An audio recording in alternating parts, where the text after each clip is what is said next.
let us have the next activity, which is the entitled Yes, No, Stand Up Game. So what is this game about?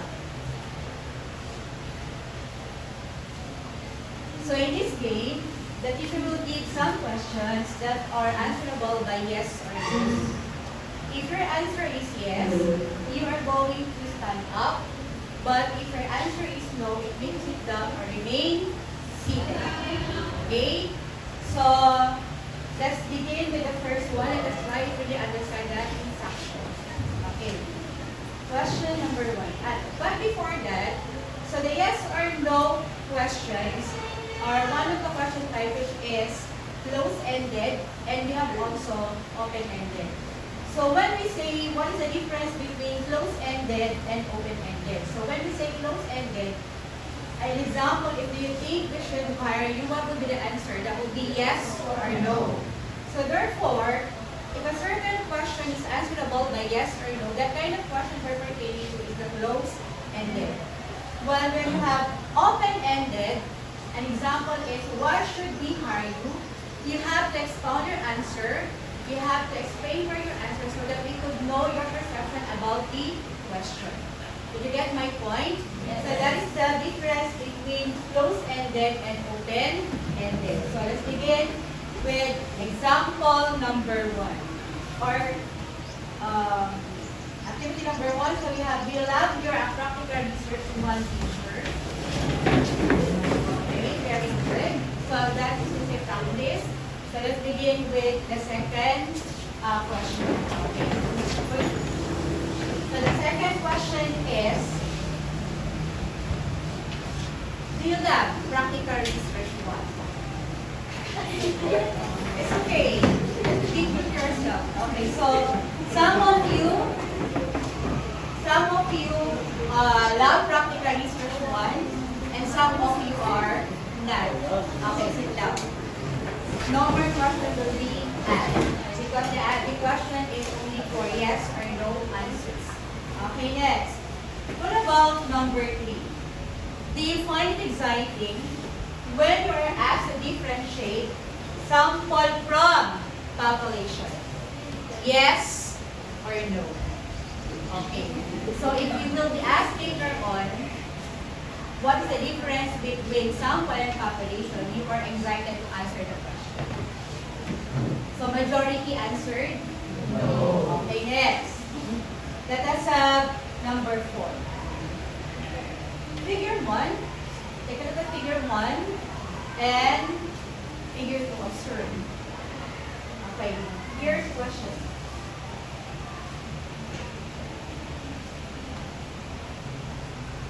Figure 2 shows a sample. Yes or no? Okay, very good. Sit down. So later on, as we go with our discussion, let us find out what is the difference between population and sample. Why is it your answer for number 4, figure 2 shows a sample? Did you get my point? Yes. Okay, next. Let's have question number 5. A researcher interviewed all the students in a particular school to identify their insights about their favorite children. So therefore, this case an example of a population. Yes or no? Okay. So the answer is yes. Or the answer is yes. Why is it? That case becomes what? An example of population. What would be the keyword? All the students. Okay, next. Let us have example of question number 6. Is sample the same as sampling? Is sample the same as sampling? Yes or no? Nobody will stand up. So meaning your answer is majority answered no. So let's determine later on what is the difference between sample and sampling. Okay, let's have another question. A researcher randomly selected a sample of 1,000 in barangay 143 or Barangay I Love You. And asked if they use a certain coffee product. 40% of them said yes. Is this case described example? Yes. Okay, so majority answered yes. So this case is an example of a sample. Yes. Are you excited? What do you call this? Are you have fun? You have fun in answering question 1 to 7? Yes. In your faces? Okay. That's another activity. So in this activity, we already have a background of our topic for today. It's all about population and sample. Okay, next. So let us have the next activity is what we call stirring up imagination. Okay, so pretend that you are cooking a meal for your family. You are preparing your specialty dishes such as pork adobo, sinigang na bangus, and steamed rice to complete the meal. You are almost finished, but you want to check if everything tastes good and has been cooked just the way your family likes it. Therefore, what will you do? So for you to visualize this situation, take a look at the next slide. So this is the picture of sinigang na bangus, the steamed rice, and pork adobo. If you will be asked, how are you going to know what if the taste of the bangus adobo is good for that? How much those pork adobo and sinigang you are going to eat? Is it all, say for example, you have cooked a kilo of pork for pork adobo. Are you going to taste all the 1 kilo for you to ask to say if the taste is delicious or not? What? How amount of those dishes you are going to take so that you're going to eat so that you can say it's delicious or not? Anyone could answer my question? How much amount? Is it all? Everything? One. Yes. Spoonful. Another. Yes. Yes. Dobby. A portion. A portion. So meaning to say, a portion of it, once you taste it, is good or not, meaning to say, it represents the whole dish. Did you get my point? Yes or no? Yes. Okay. Now, looking at the physical texture of adobo and the steamed rice, we have white and the other one is brown. If you're going to relate this one or connect inter signs, therefore, these two dishes, or the steamed rice and adobo, is an example of homogeneous. What is a homogeneous, by the way? Anyone? This was already discussed with you during your inner science subject. Yes. Same characteristic. The same characteristics, as you can see in pork adobo, the pork becomes brown, right? And then steamed rice all white. So meaning to say we only have one color in each dish. How about in bangus? In sinigang na bangus, we have what? The bangus and other ingredients. It makes what? So many colors. Now, my question is, how are you going to know if those ingredients in the sinigang is ready for eating, ready to eat? Anyone could answer my question? My question is, there are a lot of ingredients in the sinigang na bangus. Therefore, how are we going to know if those ingredients is ready for eating? Do you use to cook bangus? Sinigang na bangus? Okay, just a wild guess. How are we going to know if the ingredients that you have in sinigang na bangus is already okay for eating? Anyone? Yes. English.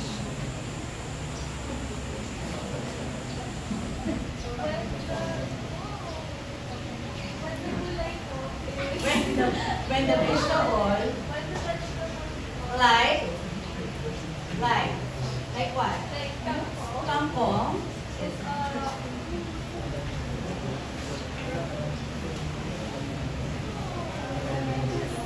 Sige. Po yung other ingredients po, like vegetables po, naging malanta po sila and with other foods.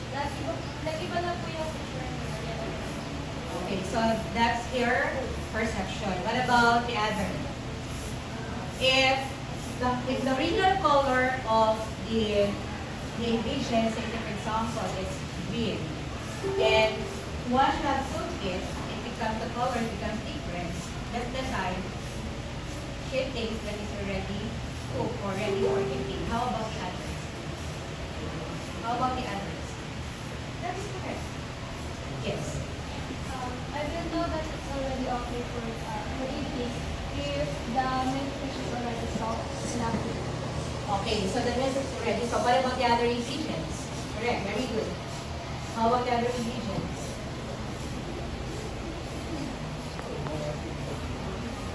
I'm not good in cooking.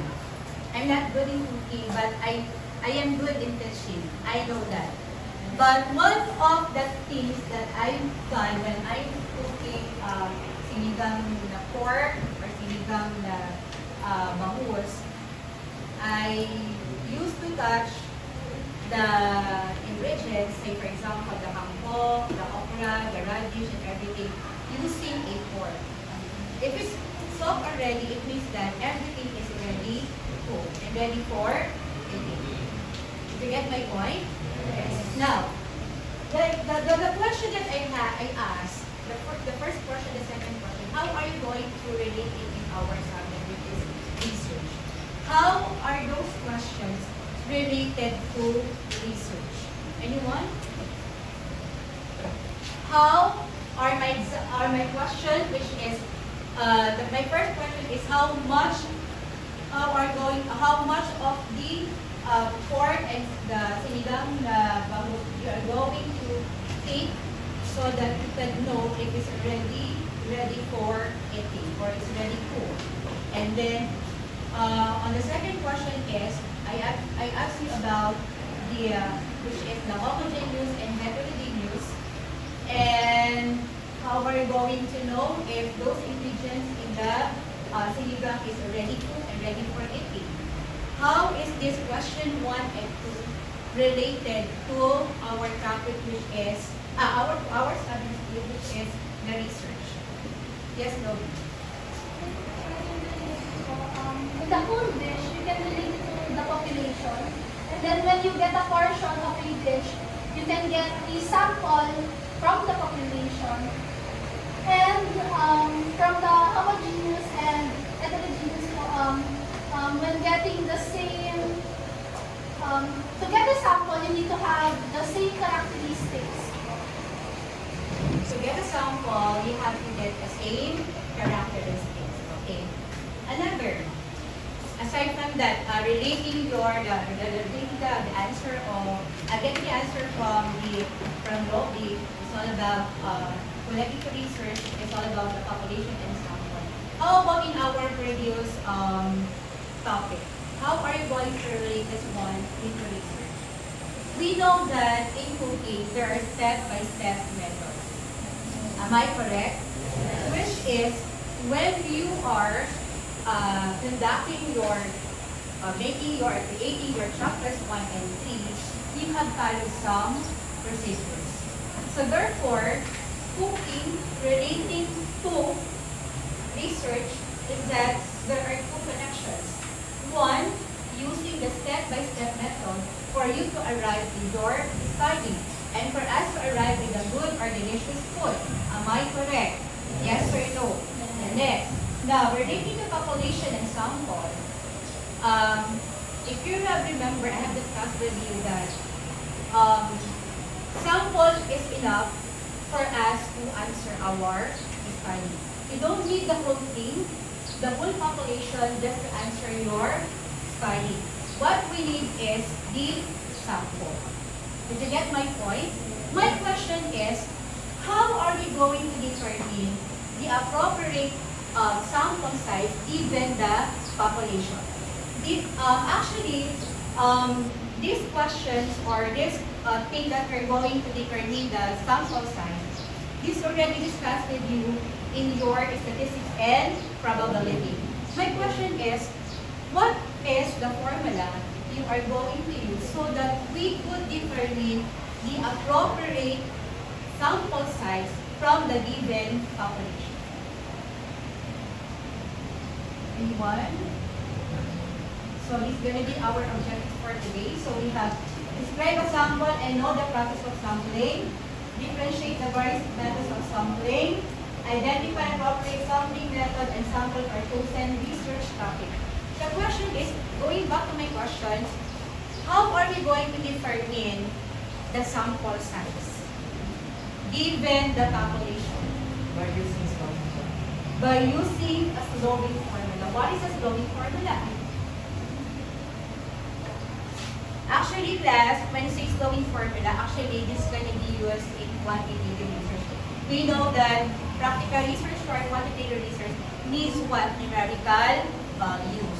But here, since you are going to grade 12 in the next 3 months or 2 months, therefore, let me just add this one for us you to know how are you going to determine the appropriate sample size given the population size. Anyone? He said we're going to apply slowing formula. What is the slowing formula? Yes. Sample denoted by small n is equals to population denoted by big N over 1 plus big N times error. Okay, so you mean to say that the slowing formula, we have the small n, which is for the sample size, is equal to n, the bigger n, which is what? The population over 1 plus the product of the population times the error. Am I correct? Yes. Okay. The next one is, before we go on with computing for the sample size, how are you going to differentiate population from sample? Or sample from population? What is the difference between population and sample? So this is our topic for today, sampling procedure and sample. Okay. So as you can see on the figure or in the images, therefore the bigger part represents the population, the smaller part is the sample. The question is, how are you going to differentiate population from sample? Yes. Population is the whole group under the study, while the sample is the subset taken alone. So let us see if your answer is correct. So you mean to say the population represents the whole group, while the sample represents the subset or the subgroup. Okay, so let's see if the answer is correct. So everybody read 1, 2, 3, go. A group of people, animals, or objects that have the same characteristics that the research needs. Okay, so the population, as we said a while ago, it represents the whole organization or the whole group. It might be individuals, people, animals, or objects. It depends upon on the needs of the research. Did you get my point? Yes. While the sample is a group of individuals that represents the population. Okay. So, as I said a while ago, we have the sloping formula. So we have n is equal to n over 1 plus n t squared. So there are 3 commonly used margin of errors. Can you please give one, and what is the confidence interval where it will take this margin of error from what value of the confidence interval? Anyone? Yes.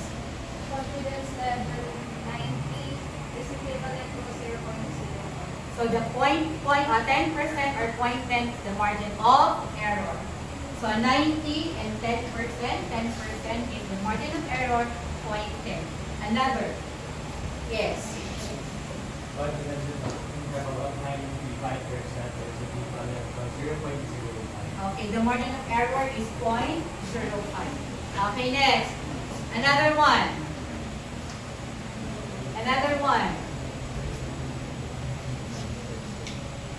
Another one, you have 90%, 95, and 99%. The margin of error is, okay, so these are the three commonly used margin of error, but majority of these three is, what we're going to use is the 5% error. Okay, so let us have this example. Say for example, in your research, your respondents will be from the academics. Name as such as the two stems, pyramidal and coral, the ABM group, the circle, and use. So before we take the sample, or what will be the sample size, let us determine first the total of the 4 sections, and the total of the 4 sections represents the population. So what is the total? Do not just raise your hand if you want to decide. Yes.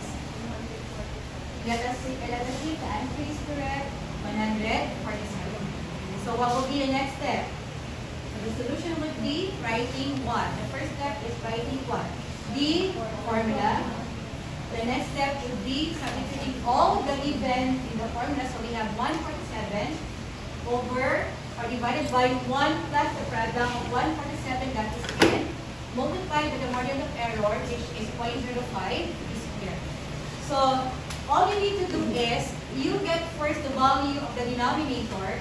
That would be, get the square root of 0.05, multiplied by 147, whatever the product is, will be added to 1. Therefore, what is the value in the denominator?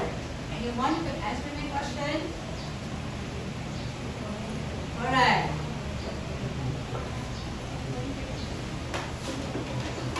Yes. 1.37. 1 point. Another. Yes. 1.8675. Let us see if the answer is correct. Okay. So the value that we obtained in the denominator is 1.3675. So divide 147 by 1.3675. Therefore, what is the quotient? Yes. Okay, so the answer is approximately our n, or the sample size, is 107.50. What we're talking about here are people. There's no such thing as 0.50 person. Correct? Okay. So whatever excess to the whole number, let's say for example 108, 110, and so forth, that is equivalent to 1 person. Say for example, you have 107.23.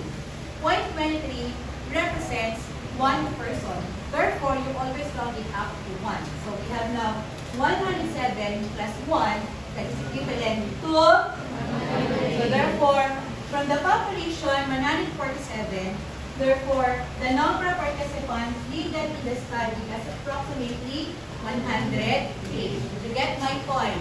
Yes or no? Okay, you're going to apply this one in your practical research. Say for example, this is going to be your respondents for what? In the practical research one, wherein we have the qualitative research. The questions are all open-ended. Am I correct? Open-ended? Okay. So therefore, the number of participants you are going to ask for to those questions, or the survey questions, is 108. Okay, next.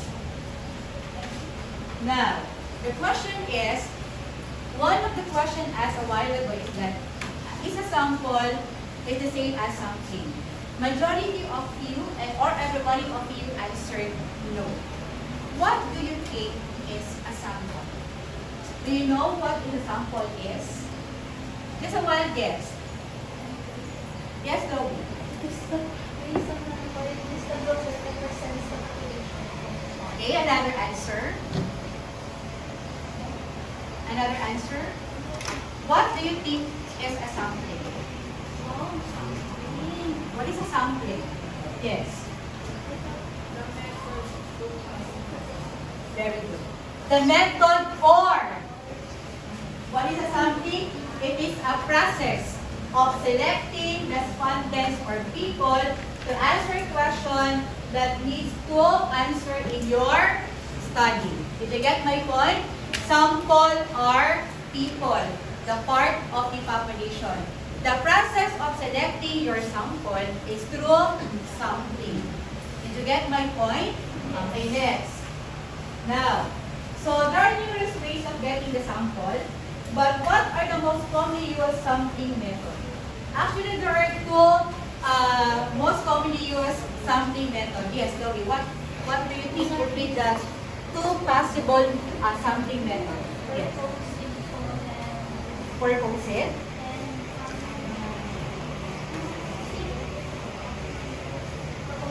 Purposive. Okay. So, another? Do you have any idea? So, what are the commonly used sampling methods?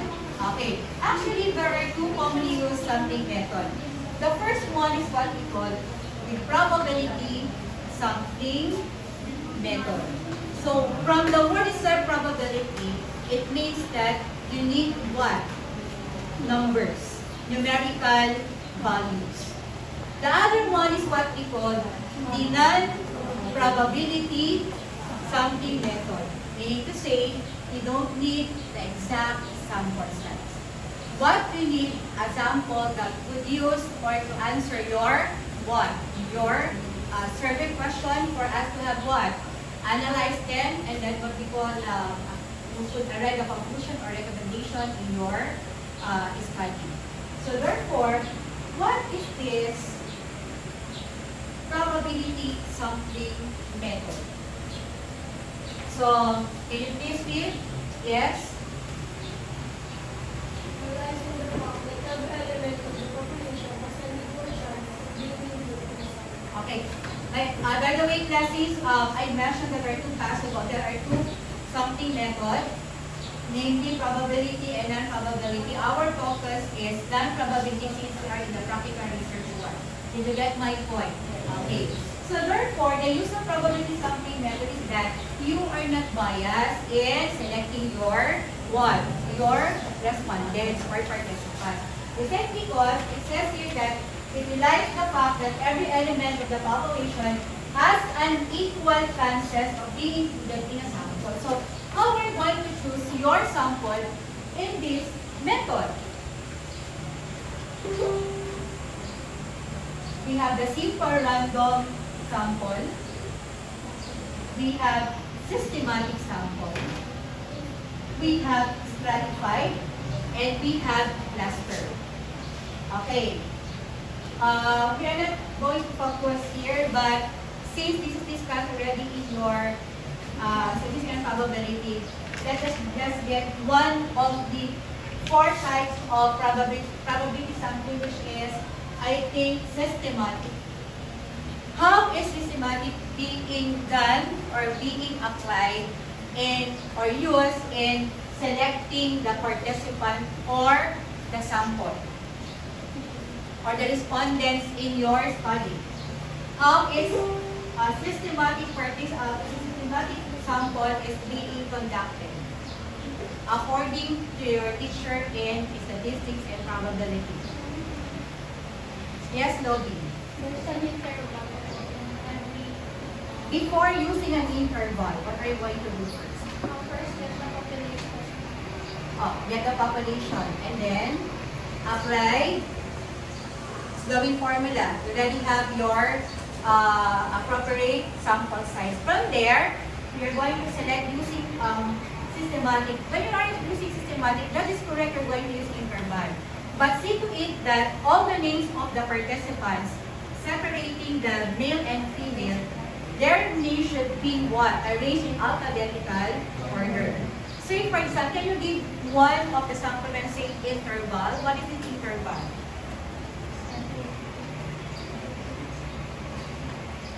Say for example, the interval is 3. Meaning to say, the 3rd, the 6th, the 9th, the 12th, the 15th, so forth and so on. Is in the interval of 3, that would be the part of your respondent or sample. So that's what we call the interval to the use of systematic sampling. Did you get my point? Yes or no? Okay, so let's go on with the sampling method in practical research 1, which is what we call the non-probability sampling method. Okay. So what is this? Everybody read. 1, 2, 3, go. Requires random selection of subjects. What do you mean by not considering the random selection of subjects? Meaning to say, we are not going to use systematic, stratified, cluster to those on the method in the probability. Did you get my point? Okay, next. Another one is, everybody read. 1, 2, 3, go.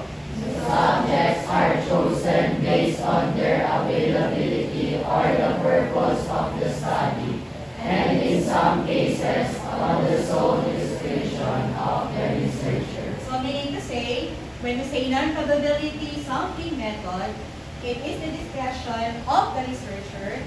If I want, say for example, I am the researcher, I want to include you. It's my discretion, it's my decision. If you are available to be my respondents, then you will be chosen. Did you get my point? Yes or no? Okay, so whatever the purpose of the study, if you can give us your answer, or if you can help us to answer those in the survey questionnaire, therefore you can be one of the respondents. Did you get my point? Yes or no? Yes. Okay, the next one. So what are these 4 categories in non-probability sampling? The first one is what we call convenience sample. Just like 7-Eleven, Alphamart, convenience store. Okay. So what is convenient sampling? Althea, can you please read? Convenience sampling involves choosing respondents at the convenience of their researchers. It is also called accidental or incidental sampling. Okay. So why is it this sample or the method in the non-probability is what we call convenience? So when we say convenience, what does it mean? In your own perception, what do you mean by the word convenience? Something convenient is something easy for you to do. Very Yes. easy to exercise. Easy for you to do. So meaning to say, for example, why is it says here that when we say convenient sample, it is accidental or incidental. Say for example, I am the researcher. And then I already have my specific number of sample size. Therefore, say for example, my respondents, the 2 STEM students. So 38 plus 37, so we have now 75. So say for example, the respondent would be 40. Therefore, we all know that there are some circumstances that the researcher might not be able to have a time for, say for example, I am from a PUP, outside the school. Did you get my point? Okay. So therefore, you are my respondents. And because of some circumstances, or challenges, say, my time, not fitted to your time. So therefore, if I'm going here, and then you are one of the sample and you are not available, I'm going to use convenience sample. Why? By accident or by incident, you are to be chosen as my respondents because you are available. So that would be what we call convenience. Did you get my point? So let us have an example of this non-probability sampling method. So as you can see, the setting of the example is an elementary school, and we have the elementary students. So our, for example, something to do with the elementary students and the school. Okay, so this is going to be our example. Everybody read 1, 2, 3, go. The researcher intends to study the elementary students at a particular school and has determined the desired sample size. Due to the study's constraints, the elementary pupils who are present at the time of the researcher's visit to the school will be chosen as So respondents. this is what I was saying a while ago. So I am a researcher. My respondents would be elementary students because of some problems that we are not controlled by the researcher. Therefore, there going to be an instant that once she or he goes to the school, these respondents might not be available, and those students will be available would be what? The respondents. And this method is what we call what? Convenience sample or something. Did you get my point? Okay, are you going to try to apply this method? Convenience. Maybe. Okay, next. Let us have the second one. Voluntary. From the word itself, voluntary, it means that what we're going to do? Carinias. The first one. So there will be a time that you want to volunteer yourself to be what? To be a participant of the study. Why is it so? Why is it applicable? Is it because maybe that particular person has a strong interest in the topic of the study? Did you get my point? Okay. Have you experienced that one being one of the participants wherein you apply this method? You volunteer yourself. Not yet. Might be.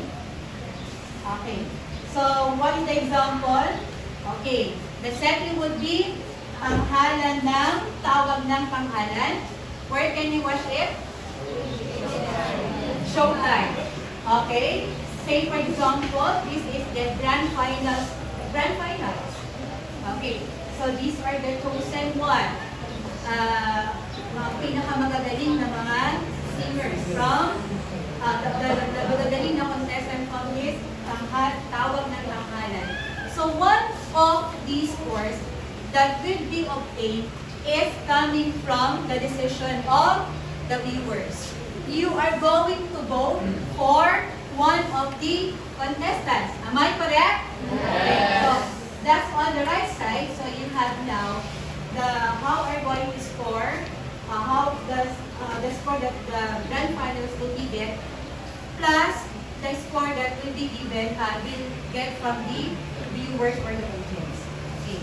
So if you will be asked to be, to vote one of the grand finalists, are you going to do that?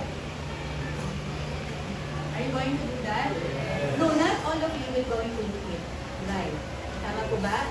Because on this sample, we have voluntary sample. Meaning to say, it's in the impression of yourself if you're going to vote or not. Did you get my point? Yes. So, let's have the next one. So everybody read 1, 2, 3, go. A noontime show like it's showtime asks viewers to participate in an online poll or to vote for the winner in tawag ng tanghalan. This would be a volunteer sample since the sample is chosen by the viewers, not by the survey administrator. So this was, I was saying a while ago, is the expression of the viewers if she wants or he wants to vote or not. Voluntarily. You are not forcing to vote. So do you have any question about the second method? None. Okay, let's have the third one. Snowball sample. Okay. Everybody read 1, 2, 3. What is a snowball sample? It's also known as chain referral sampling. In this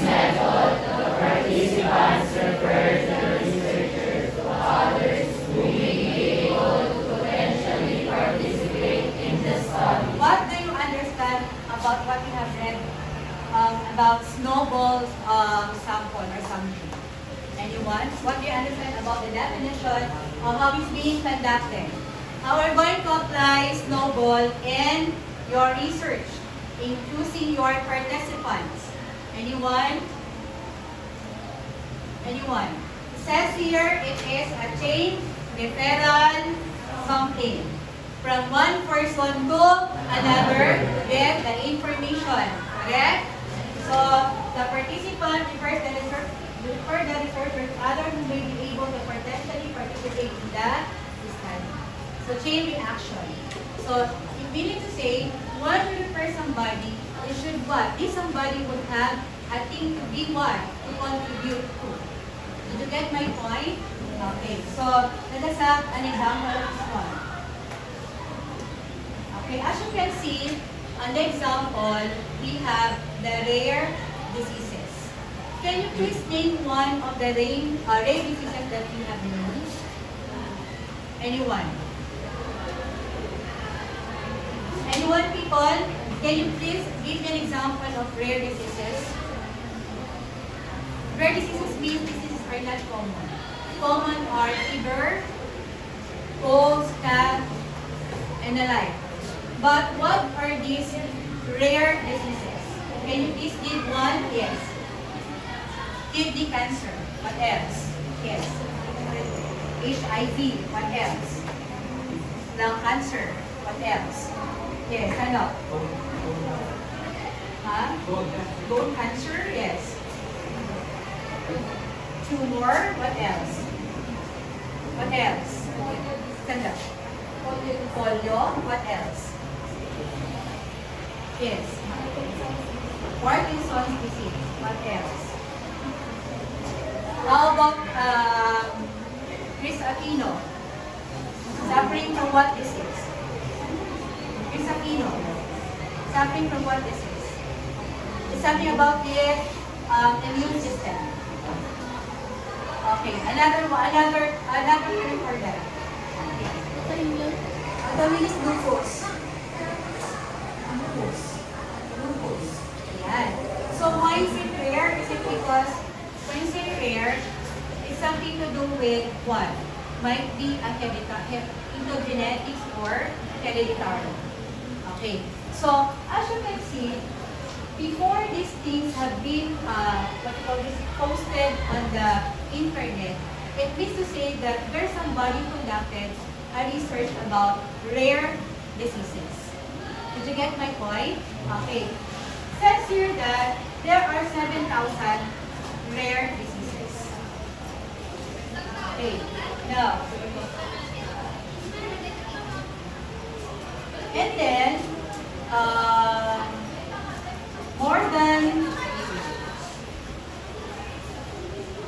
there are 7,000 diseases which are classified as rare. And then, more than 80% that we get the rare diseases from faulty genes. And then, 50% of the population of the children has rare diseases. And therefore, where do we get the rare diseases?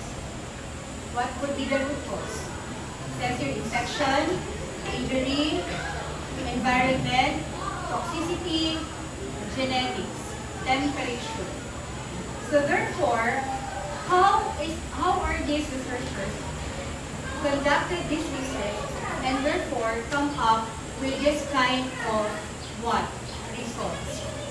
So let's have this example. Everybody read. 1, 2, 3, go. Studying rare diseases. Researchers might start with a small group of people with a rare condition and ask them to refer others with the same condition. Okay, so therefore, applying what? Applying snowball means to say, from one information referring to another person, therefore, we could have what? Arrive with this information. Did you get my point?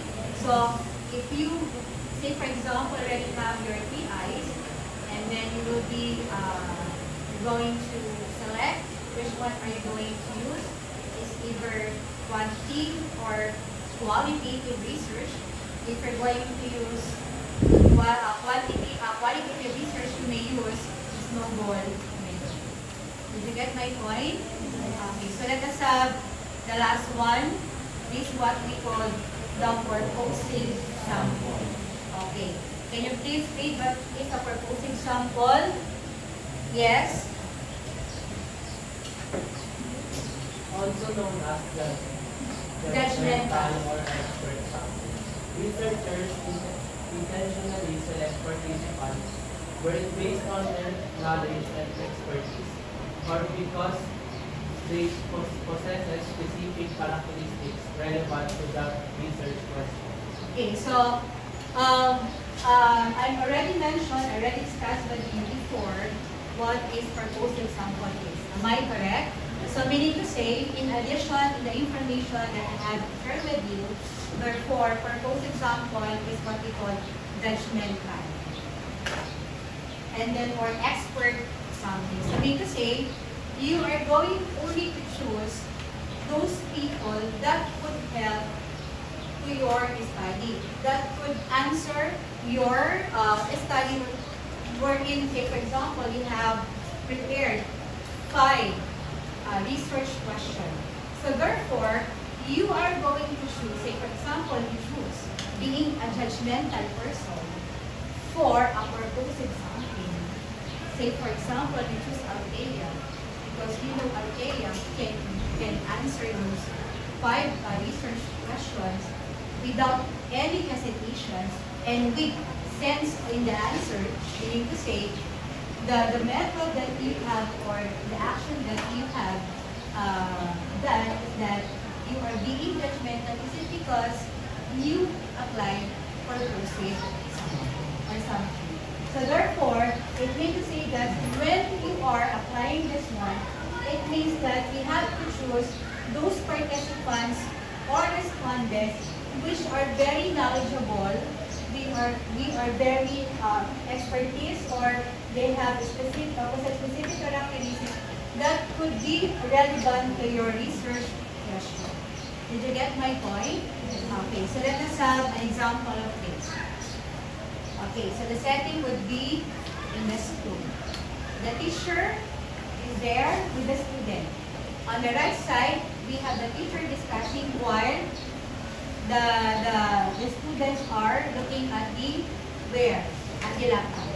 So might be the teacher is discussing and they are looking for the answer in the what? In the internet. And the other one, the situation is that the teacher is, the same thing that I'm doing now, is that the teacher is discussing with the help of what? This middle, which is the what? The television. So before, as I said before, in my time, during my time, there's no such thing as using laptop, using television. What we have is Cartolina or Manila paper. And because of the technology, the teachers has been aided by the following tools, which are the television and the laptop.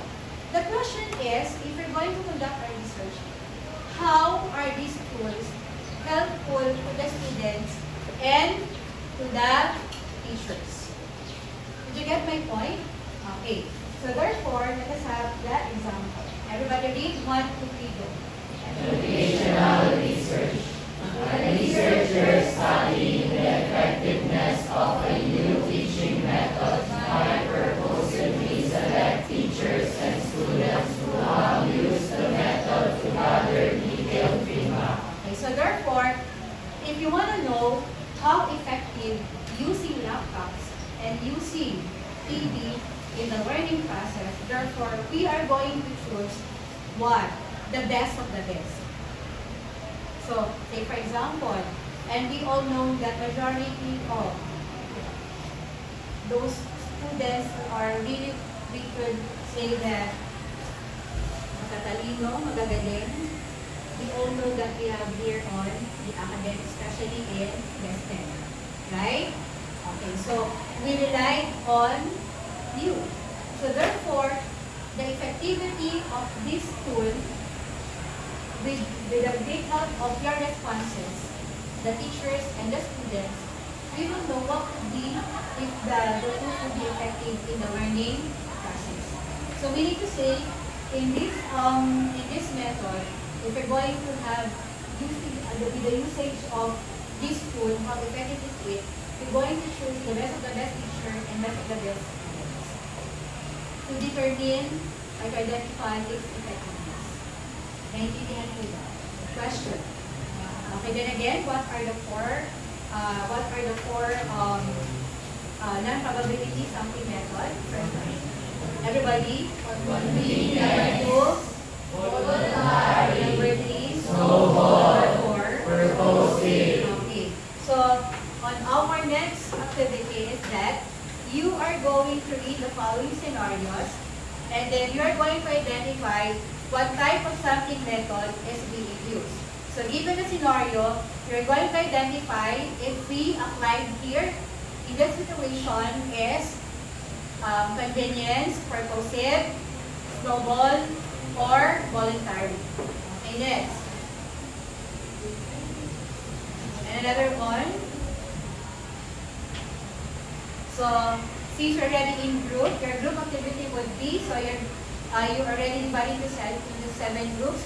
There will be question going to ask which related on the discussed topic, and then you're going to apply what you have learned to the current, what you have learned in our discussion for today to your current study. And then there are 2 representatives who are going to come in front here to discuss everything that we have answered in the given 5 questions. So therefore, these are the questions. Describe the population of responding pertinent characteristics. Number 2, how big your sample size be, and how did you arrive at this sample size? What sampling method will be used, and explain why you use this method. And then how will you draw your sample? Show your steps in doing this. And then number 5, what are the qualifying criteria for the selection of your sample? And then what you have learned, so we have the non-probability sampling method. And then these are the 4 categories: convenience, voluntary, snowball, and purposive. And then for your evaluation, you're going to identify if the statement is true or false. There are 5 given statements for you to be able to identify if the given statement is a true or false.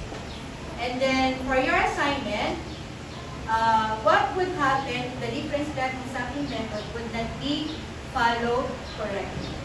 And let me ask, if there's somebody of you who still do not understand how we're going to apply each non-probability sampling in your study, is there somebody? Okay, mahihiya, okay lang. Meron po ba? Wala? Okay. Kasi if there's somebody who are still not sure of what non-probability sampling method we are going to apply and need some more discussion about it, I'm going to give you an exercises for you to be able to learn more on our topic. Okay. Question po. None? Is everything clear?